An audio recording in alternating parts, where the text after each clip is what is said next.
এখন খাচ্ছ পাস্তা। আগে চড়তে হাতি, এখন ফ্লাইওভারের রাস্তা। বদলে যাচ্ছে, সেমও থাকছে। কলকাতার সিন। উঁচু থেকে সার্ভে করছি অনেক অনেক দিন। সেসব গল্প ভুলবো এবার। এক, দুই, তিন। বলছি কেউ নিয়ে যাবে না?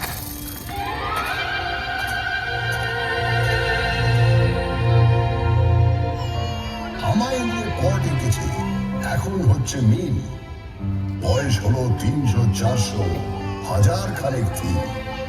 কি বলবে আর কি বলবে না, যদিও মেয়েটা ভালোই চেনা, তবু নিজেও ঘুরতে এলাম, দুজন মিলে দিন।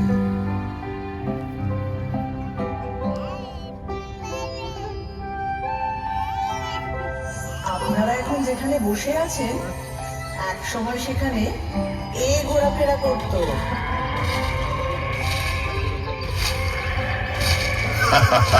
কোথায় জুরাসিক পার্ক আর কোথায় পার্ক স্ট্রিট। এখান থেকে শুরু করলে মোবাইল ফোনে আসতে আসতে 52 এপিসোড লেগে যাবে। তার চেয়ে একটা চেনা জানা ব্ল্যাক এন্ড হোয়াইট দিয়ে শুরু করো। তাহলে এটা দিয়ে করি। একটা গাড়ি সাঁ করে বেরিয়ে এলো 38-2 এলগিন রোডের বাড়ি থেকে 1941 সালের 16 জানুয়ারি রাত্রে, এবং সোজা ঢুকে বলল বাঙালি রাস্তার ভিতর।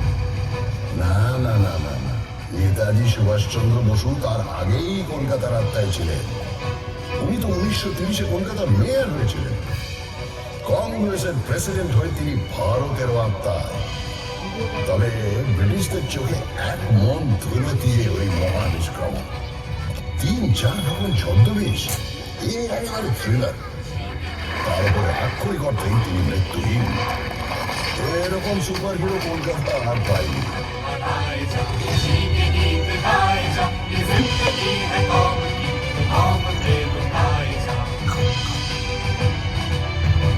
আচ্ছা, কলকাতার সবচেয়ে বড় ভিলেন কি? আমি একজনের কথা বলবো যার কোনো নামই নেই। নামই নেই মানে? 1989 সালে 6 মাস ধরে রাত্রে রাস্তায় শুয়ে থাকা 13 জন গৃহহীন মানুষকে পাথর দিয়ে খুন করে কেউ একজন। মিডিয়া তার নাম দেয় স্টোন ম্যান। এত মর্বিড জিনিস দিয়ে শুরু হবে? আমার মনে হয় সেরা ভিলেন হলেন অমিতাভ বচ্চন। অমিতাভ বচ্চন? কেন? বারে, তিনি কলকাতায় চাকরি করলেন, নাটক করলেন, আর সিনেমাটা কিনা মুম্বাইতে গিয়ে করতে হলো। কি হতো বাংলা সিনেমার নায়ক হলে? সে তো ক্লিফ রিচার্ডও ছোটবেলায় কলকাতায় ছিলেন, মানে হাওড়ায়, কিন্তু সে তো একই হলো। অত বড় একটা গায়ক এখানে তাকিয়ে হয়তো সুমন চ্যাটার্জির মতো জীবন রুটিন শুরু করে দিলেন।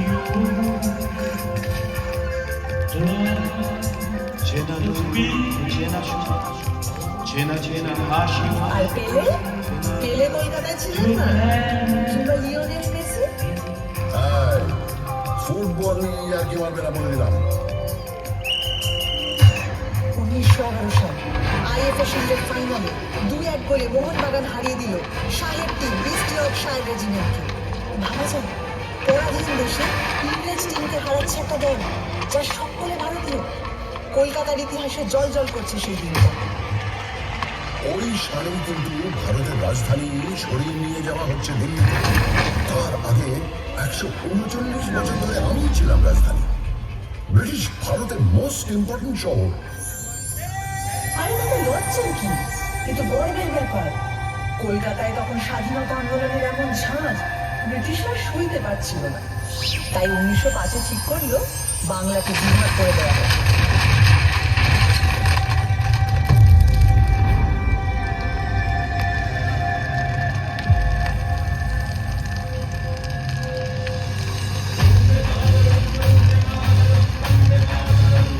লর্ড কার্জন একটা চিঠিতে লিখছেন, কলকাতাকে সকল চক্রান্তের সিংহাসন থেকে সরাতেই হবে। আরে সুরেন্দ্রনাথ ব্যানার্জির নেতৃত্বে এখানেই তো তৈরি হয়েছিল জাতীয়তাবাদী ইন্ডিয়ান অ্যাসোসিয়েশন। তারপর এখানেই হয়েছিল অল ইন্ডিয়া ন্যাশনাল কনফারেন্স, আর সেই থেকেই তো কংগ্রেস। সাধে কি ব্রিটিশরা সুরেন্দ্রনাথকে বলতো সারেন্ডার নট? বঙ্গভঙ্গ তো করেই উঠতে পারবে না শহরটা প্রতিবাদের জন্য। হ্যাঁ, আর বছর 6 পরে রেগে মেগে রাজধানীটাই বদলে দিল। এতেই তো প্রমাণিত হয় তুমি একটা সাংঘাতিক জাগ্রত শহর, প্রতিবাদের শহর। যাকে কিনা ব্যঙ্গ করে একদিন বলা হবে মিছিল নগরী, এমনকি মুমূর্ষ নগরী। আচ্ছা, মুশকিল হলো তোমাকে তো লোকে সিটি অফ জয়ও বলে। ব্রিটিশদের সময় তোমাকে বলা হতো the second city of British empire, মানে লন্ডনের পরেই। সে তো পয়সার জন্যে। এখান থেকে ব্রিটিশদের কি মুনাফা, রাজস্ব আদায়, কার্ড বিক্রি, কোটি কোটি টাকা। কি মুশকিল, কলকাতার নিন্দে করলে ক্ষেপে উঠবে, আর কলকাতার প্রশংসা করলে নিজে নিন্দে করতে শুরু করবে, মানে তর্ক লাগা, তাই না? সে তর্কাতর্কি আমার রক্তে। ভারতে সেন্সরশিপের প্রথম আইন তৈরি হয়েছিল কেন জানো? 1872-এ গিরিশ ঘোষ যখন এই শহরেই তৈরি করলেন ন্যাশনাল থিয়েটার। প্রথম নাটকটাই হল দীনবন্ধু মিত্রের নীল দর্পণ।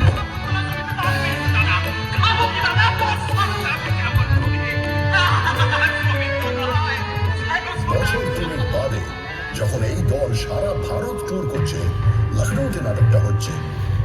যে সিনটায় ভারতীয় রায়ত এসে অত্যাচারী নীলকর সাহেবকে মারছে, তা দেখে দর্শকের মধ্যে থাকা ব্রিটিশ সৈন্যরা স্টেজে উঠে সব লন্ডভন্ড করে দিল। তারপরের বছর প্রিন্স অফ ওয়েলস কলকাতায় এসেছিলেন, তাকে অভ্যর্থনা করা নিয়ে ব্যঙ্গ নাটক। আবার অত্যাচারী পুলিশ কমিশনারকে নিয়ে স্যাটায়ার। ব্যাস, ড্রামাটিক পারফরমেন্স অ্যাক্ট, সেন্সরের খাড়া।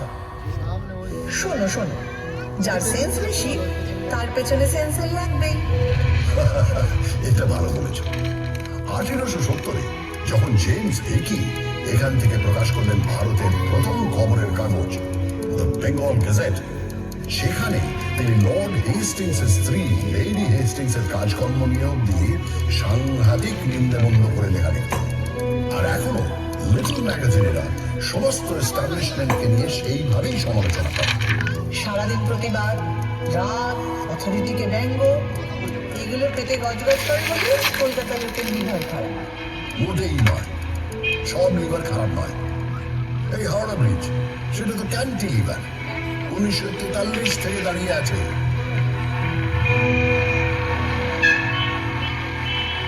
তা বটে, রোজ লাখ লাখ গাড়ি ঘোড়া, মানুষ, কত কিছুই যাচ্ছে, অথচ এতটুকু টস খায় না। এদিকে নাকি গোটা ব্রিজে একটা স্ক্রু নেই। ওই জন্যই যাদের মাথার স্ক্রু ঢিলে তারা প্রায় হাওড়া ব্রিজের মাথায় চড়ে বসে।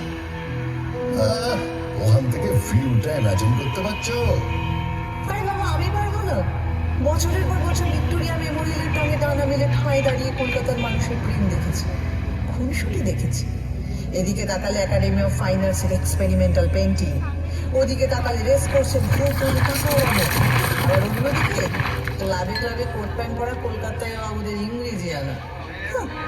ভিউজ আর নিউজ শেখাচ্ছ আমাকে? তোর নারী নক্ষত্র চিনি, বুঝলে? শুধু চেনো না, ছোঁয়াচ লেগে তুমি আমারই মতো। কখনো হাওয়া দিলে বাই বাই করে ঘোরো, আর কখনো গাঁটের ব্যথায় ঘুরতেই ভুলে যাও। এই বাড়ি কখনো তাজমহলের টুকলি বলে ধুয়ো খায়, কখনো আবার জাপানিদের বোমা হওয়ার ভয়ে তার সারা গায়ে গোবর লেপে দিয়ে ব্ল্যাক আউট করা হয়।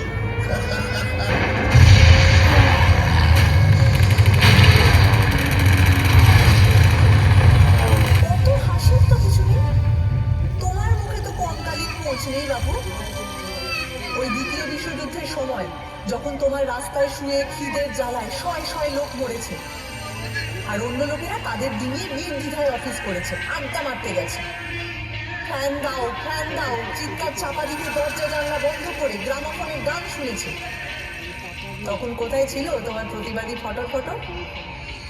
দেখো, যা করার অনেকটাই করা হয়নি, কিন্তু পাড়ায় পাড়ায় লঙ্গরখানা খোলা হয়েছিল, সে তো ঠিক। আর দুর্ভিক্ষটা সরকার, রাজনীতিবিদ, আমলাদেরও তৈরি।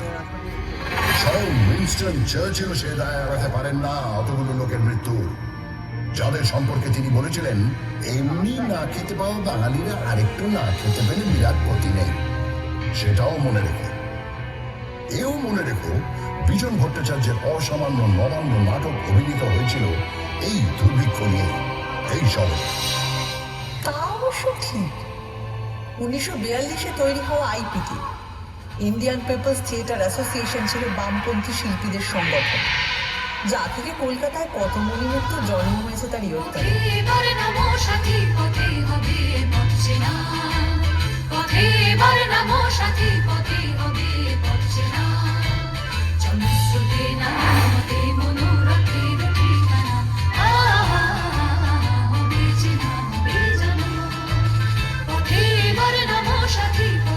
আচ্ছা, শুধু নবান্ন কেন, আরো অনেক অবিস্মরণীয় গান, নাটক, সিনেমা জন্মেছে এখান থেকে। আইপিটি হয়তো ঝলমলে হিরো উৎপল দত্ত, সুচিত্রা মিত্র, জ্যোতিরিন্দ্র মৈত্র, দেবব্রত বিশ্বাস, সলিল চৌধুরী, তৃপ্তি মিত্র, ঋত্বিক ঘটক এবং এরই ভাবশিষ্য মৃণাল সেন। শিল্পকে সমাজ বদলের অস্ত্র হিসাবে ব্যবহার করবে, আর তা অতুলনীয় উৎকর্ষ আবেগ দিয়ে জাগিয়ে তুলবে হাজার হাজার মানুষকে। এই জাদু বিপ্লবের রথ হই হই করে চলেছিল অনেক দূর।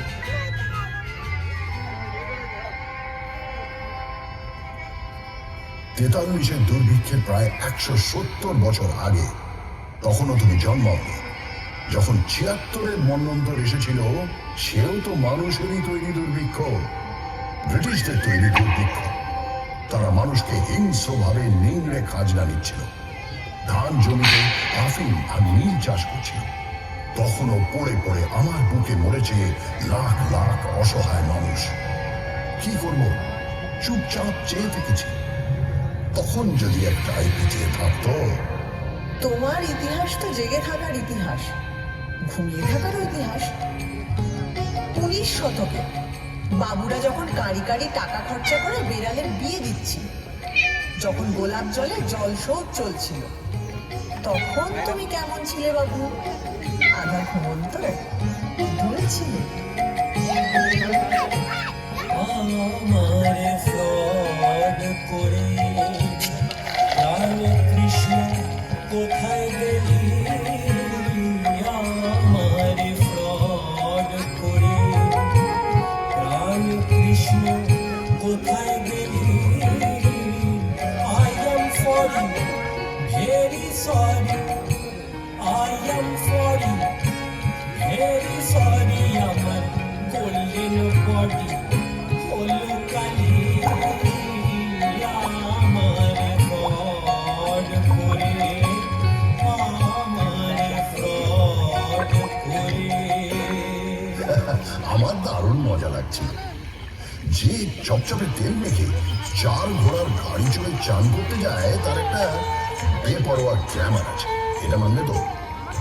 আর দেখো, বাবুদের ওই বাড়াবাড়ি না থাকলে বাইজি নাচের সমজদারিও থাকতো না।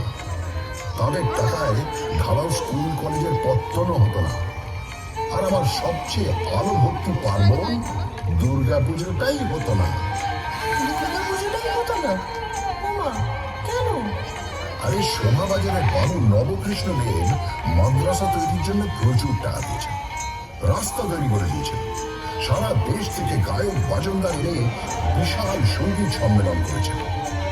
আবার পলাশির যুদ্ধের সময় তিনি সিরাজের বিরুদ্ধে চক্রান্তে শুধু সামিল ছিলেন তাই না, যুদ্ধ জয় উপলক্ষে বিরাট দুর্গাপুজো করেছিলেন। সেটাই তো দুর্গাপুজোকে একটা বড় পার্বণ হিসেবে আমাদের সমাজে প্রতিষ্ঠিত করবে। এ তো ভারী গোলমেলে ব্যাপার। যে লোক বাংলাকে ইংরেজের হাতে তুলে দিল, সেই লোকই আবার দুর্গাপুজো চালু করলো। একদম। বাংলা ইংরেজদের হাতে কিন্তু যেত না যদি সিরাজউদ্দৌলা 1756 বিশাল বাহিনী নিয়ে আমার আক্রমণ না করতেন। উনি ইস্ট ইন্ডিয়া কোম্পানির সেনাদের গুড়িয়ে না দিলে ইংরেজরা চট করে একজন নবাবের বিরুদ্ধে ওভাবে যুদ্ধে নামত না। যুদ্ধের নাম তো ঠিক, শুধু প্রপার নামগুলো বদলে যেত। ওরা দখল না নিয়ে ছাড়ার জাত নয়।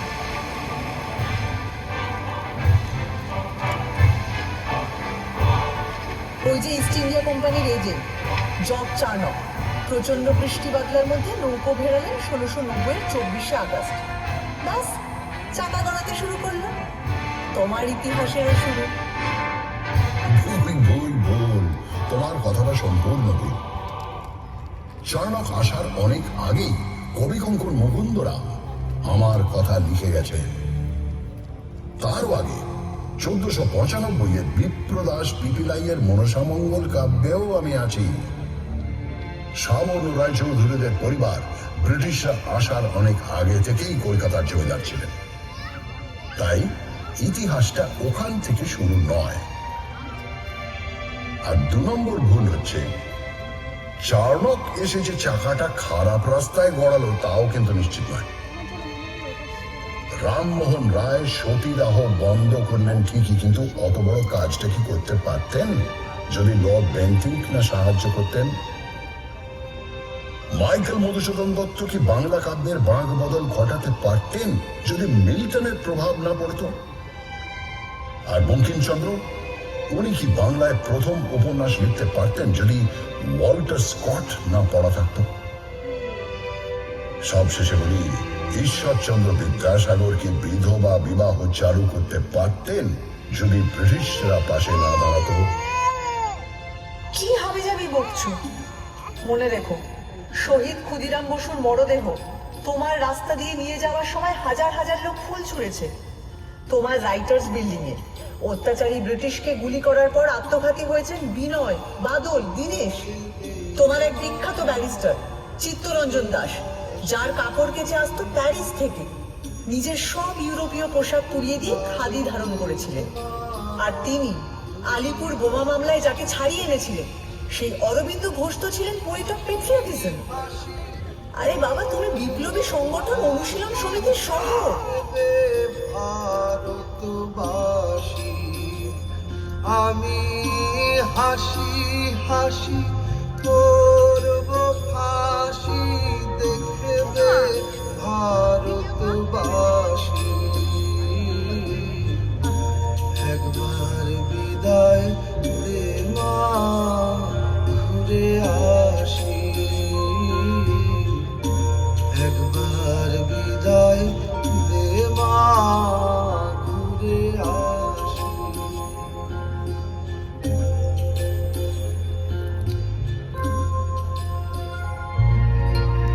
যে মনুমেন্টকে 1828 তৈরি করা হয়েছিল ইস্ট ইন্ডিয়া কোম্পানির 2টো যুদ্ধ জয়ের জন্য কমান্ডার ডেভিড অক্টনলির স্মরণে 1969 কিনা তার নাম বদলে করে দেওয়া হলো শহীদ মিনার। উৎসর্গ করা হলো ভারতের স্বাধীনতার যুদ্ধে শহীদদের উদ্দেশ্যে। তবে অত রাগের কিছু নেই, আমি শুধু ভাবছিলাম কি হলে কি হতো। ভাবো ভাবো, বাবা প্র্যাকটিস করো, এটাও ভাবো কলকাতায় যদি বাঘ সিংহ ঘুরে বেড়াতো তাহলে কি কি হতো? আরে কলকাতার বাঘ তো বিখ্যাত, বাংলার বাঘ তো কলকাতাতেই থাকতেন। 1857 সালে হওয়া কলকাতা বিশ্ববিদ্যালয়কে বছর 50 পরে দায়িত্ব নিয়ে একেবারে নতুন রূপ দিয়েছিলেন এই বাঘ, আশুতোষ মুখোপাধ্যায়। আর সিংহ?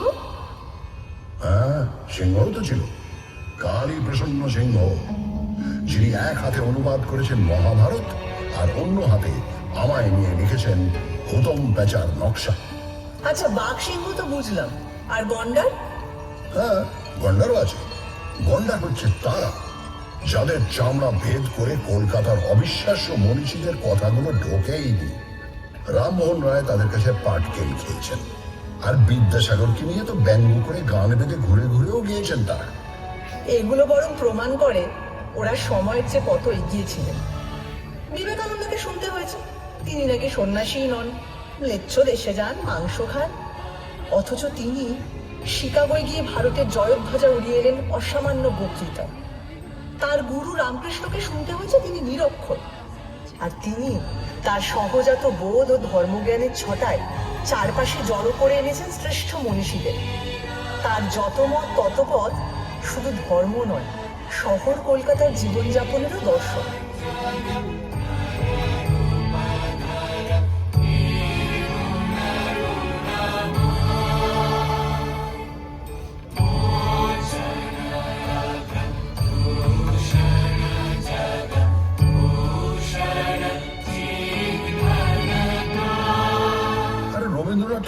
কম সইতে হয়নি।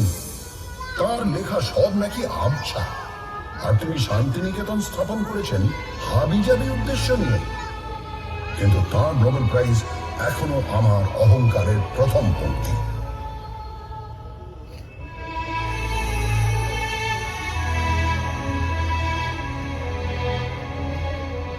আমি রাজধানীর পর থেকে 1911 খসে পড়লাম, কিন্তু 2 বছর পরেই আমার মাথায় এমন মুকুট উঠল যার ঝলমলানো তামার নয়। নোবেল কমিটি বলল রবীন্দ্রনাথ ঠাকুরকে প্রাইজ দেওয়া হচ্ছে because of his profoundly sensitive, fresh and beautiful verse. প্রথম ভারতীয় নোবেল পেলেন। সত্যি ভাবা যায় না বলো, একটা শহর থেকে 6 জন নোবেল লরিয়েট এবং 5টা আলাদা ক্ষেত্রে কাজের জন্য। 1902-এ পেয়েছেন রোনাল্ড রস চিকিৎসাবিদ্যার জন্য। 1930-এ ফিজিক্সে নোবেল পেলেন সিভি রমন। 1979-তে মাদার টেরেসা পেলেন নোবেল শান্তি পুরস্কার। 1998-তে পেলেন অমর্ত্য সেন ইকোনমিক্সে। আবারও 2019-এ পেলেন অভিজিৎ বিনায়ক বন্দ্যোপাধ্যায়, এবারও ইকোনমিক্সে।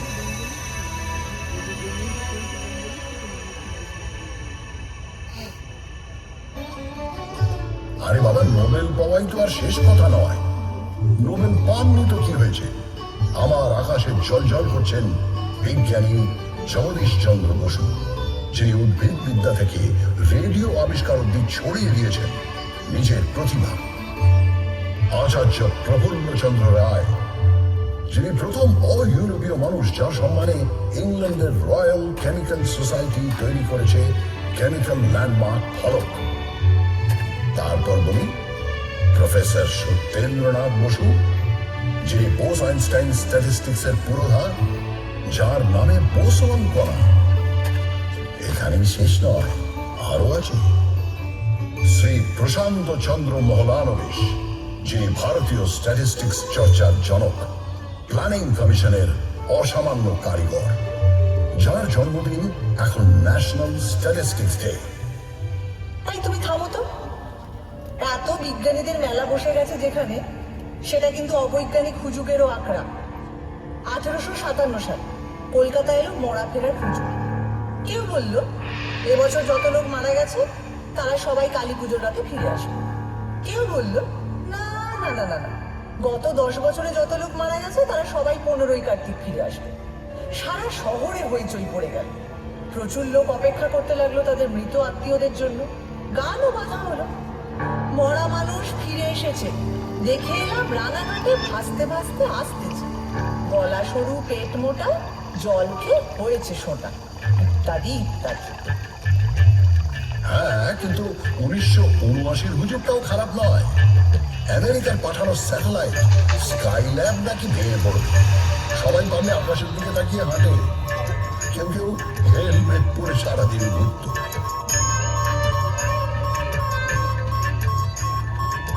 স্কাইল্যাবের টুকরো অবশ্য কয়েকটা পড়েছিল, কিন্তু কলকাতার ধারে কাছে নয়, অস্ট্রেলিয়ার পার্থ আর অন্য কয়েকটা জায়গা।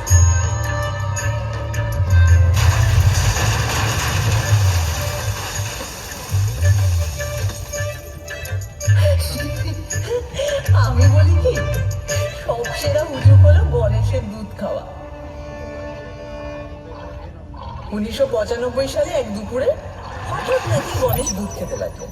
মন্দিরের গণেশ, ক্যালেন্ডারের গণেশ, ঘুলঘুলির গণেশ, কেউ বাদ নেই। পড়ি মরি করে সবাই দুধ নিয়ে ছুটতে লাগলো।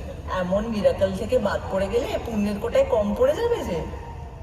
তাদের গায়ে নিশ্চয়ই ডিরোজিওর অদৃশ্য ঘুষি পড়েছিল। একটা 17 বছরের অ্যাংলো-ইন্ডিয়ান ছেলে হিন্দু কলেজে ইংরেজি পড়াতে এসে তার ছাত্রদের শেখাচ্ছে তর্ক করো, যাচাই করো, যুক্তিবাদী হও, প্রথাকে চ্যালেঞ্জ করো। আর সেই ছাত্ররা, বলা ভালো শিষ্যরা, ইয়াং বেঙ্গল হয়ে তখন দিকে দিকে ছড়িয়ে পড়ছে, সমাজ বদলানোর চেষ্টা করছে। এও তো এখানেই হয়েছিল।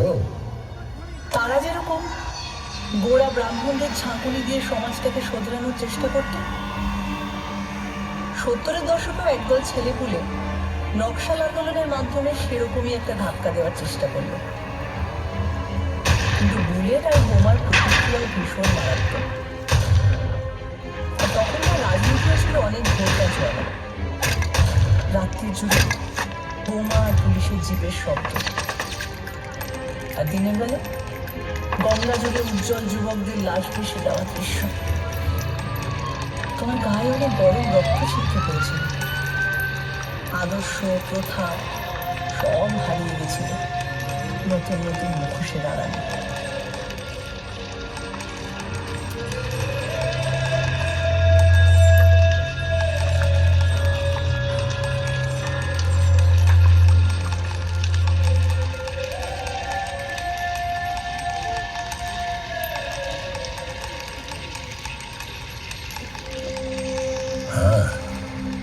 নকশাল আন্দোলন নিয়ে কারো আছে আতঙ্ক, কারো আছে রোম্যান্টিক নস্টালজিয়া। চীনের চেয়ারম্যান আমাদের চেয়ারম্যান, এই স্লোগান নিয়ে একটু মুখ টিপে হাসিও আছে। কিন্তু কেনই বা এখান থেকে কেউ চীনের নেতাকে ঘিরে সংগ্রাম গড়ে তুলবে না? কেন ওই কথা বলবে না? কলকাতা কি বিশ্ব নাগরিকতার কেন্দ্র নয়? দেখো, সে তো হিন্দু কলেজটাই একটা বিরাট স্টেটমেন্ট। ইংরেজি ভাষা শিখতে হবে, পাশ্চাত্য সংস্কৃতি বুঝতে হবে, তাকে নিজেদের সংস্কৃতির সঙ্গে মেলাতে হবে, এরকম একটা ভাবনা নিয়ে যে স্কুল করা দরকার, তা ভারতে অন্য প্রান্তে কেউ তো ভেবে বের করতে পারেনি। সাহেব আর বাঙালি মিলেমিশে 1817 সালে এমন একটা কাজ করলো, যা না থাকলে বেঙ্গল রেনেসাই হতো না।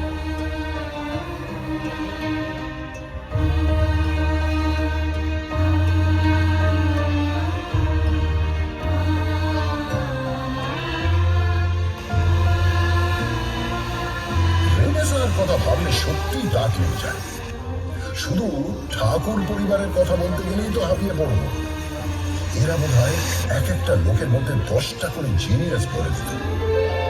যেমন দ্বিজেন্দ্রনাথ ঠাকুর, তিনি সংস্কৃত থেকে বাংলায় মেঘদূত অনুবাদ করছেন, বাংলায় দর্শন তত্ত্বের বই লিখছেন, আবার বাংলা শর্ট হ্যান্ড উদ্ভাবন করছেন, এমনকি বাক্স বানানো নিয়েও বই লিখছেন।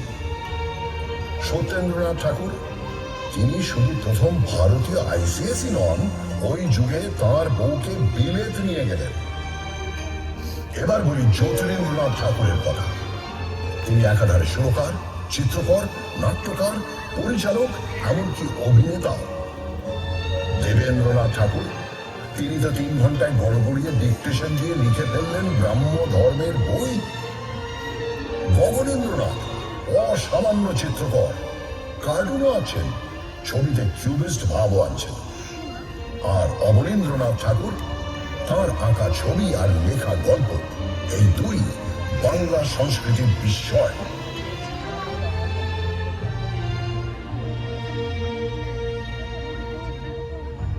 কেন রায় পরিবার?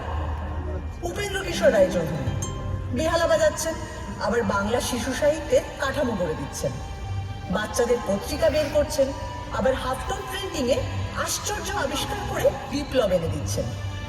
তার ছেলে সুকুমার রায় খেয়াল রসের গদ্যে পদ্যে তাক লাগিয়ে দিচ্ছেন, আবার ননসেন্স ক্লাবে প্লেটো বা তুর্গেনেভ নিয়ে কথাও বলছেন।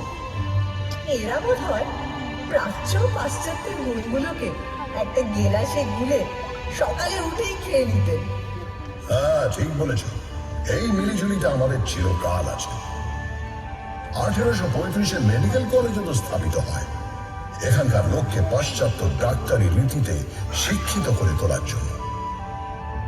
আবার এ শহরের নৃত্যশিল্পী উদয় শঙ্কর, তিনি তো বিদেশি নর্তকী আনা পাভলোভার সঙ্গে মিলে তাঁর বিখ্যাত রাধা কৃষ্ণ ব্যালেটা তৈরি করেন। আর সুকুমার রায়ের ছেলে সত্যজিৎ রায়, যিনি 1955-এ পথের পাঁচালী ছবি তৈরি করে একা হাতে ভারতীয় সিনেমায় নিউ ওয়েভ আনলেন। তিনি তো স্পষ্টই বললেন, হলিউডের ছবি না দেখলে তিনি নিজের ছবির ব্যাকরণ তৈরি করতে পারতেন না। অথচ সাহেবরা তাঁর ছবির মধ্যে খুঁজে পেত খাঁটি ভারতীয়ত্ব। এই নিষেধ, এই আহরণ হজম করার ক্ষমতা, এ জিনিস আমার মজ্জায়। ঠিক বলেছ। সত্যজিৎ রায় প্রাচ্য ও পাশ্চাত্যকে সমান মুগ্ধ করেছেন, আর এই জন্যই 1992 সালে তিনি পেলেন লাইফ টাইম অ্যাচিভমেন্ট অস্কার পুরস্কার।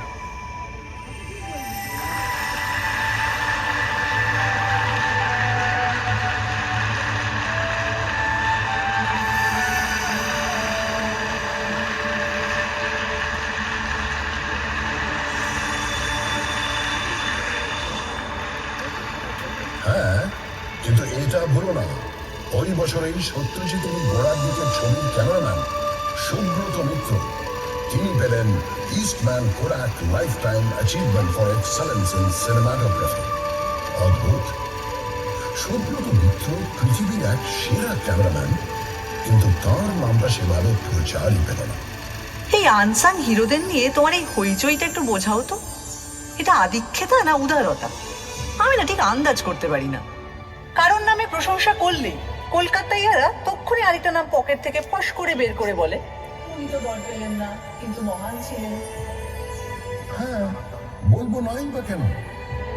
কলকাতার মানুষ যেমন জয়ীকে নিয়ে নাচানাচি করে, তেমনি তথাকথিত পরাজিতকেও তার মূল্য দিতে জানে। যিনি প্রাইজ পাননি, অখ্যাতি নিয়ে মারা গেছেন, তাকেও পুজো করতে জানে। কারণ সে বোঝে একজন স্রষ্টার মূল্য তিনি কতটা সোনা কুড়োলেন তা দিয়ে বিচার হয় না, কতটা সোনা বিলোলেন তা দিয়ে মাপতে হয়।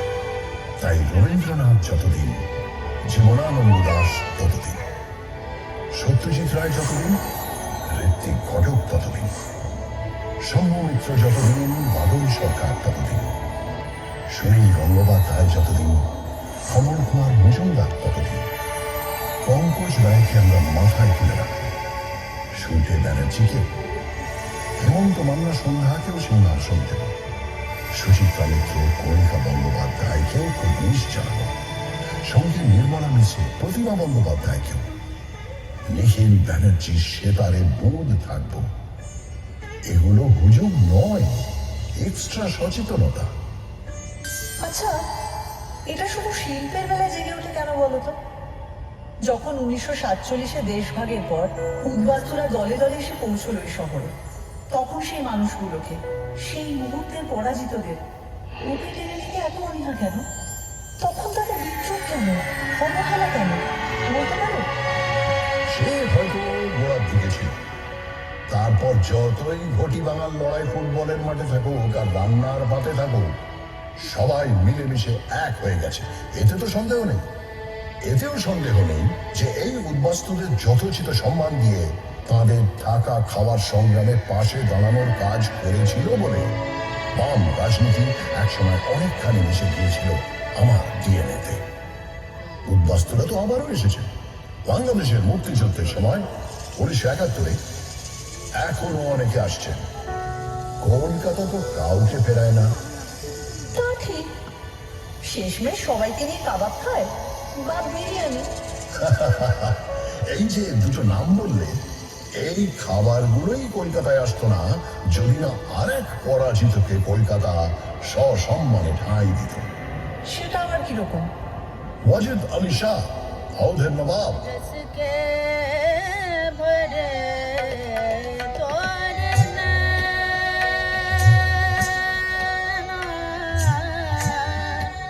जिसके भरे तोरना 1856 তাকে ইংরেজরা বিনা যুদ্ধে সিংহাসনচ্যুত করে নির্বাসনে পাঠালো কলকাতায়। তিনি ঘাঁটি গড়বেন মেটিয়া বুরুজে। চালে চলনে, পোশাকে আশাকে আর অবশ্যই খাবারে মেটিয়া বুরুজ হয়ে উঠল ছোটা লখনৌ। लगा এখানকার গান বাজনা নাচ তো প্রভাবিত হলোই, জিভের কোষ আর রান্নার হাঁড়ি প্রভাবিত হলো তার চেয়েও বেশি।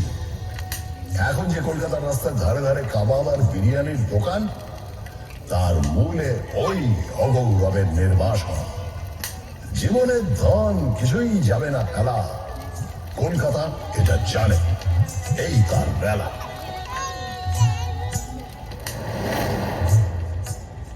এই রেলাটালা কোথায় চলে যায় যখন 1946-এর দাঙ্গার কথা মনে পড়ে যায়? সেই হিন্দু মুসলিম দাঙ্গা প্রায় 1 সপ্তাহ ধরে চলেছিল।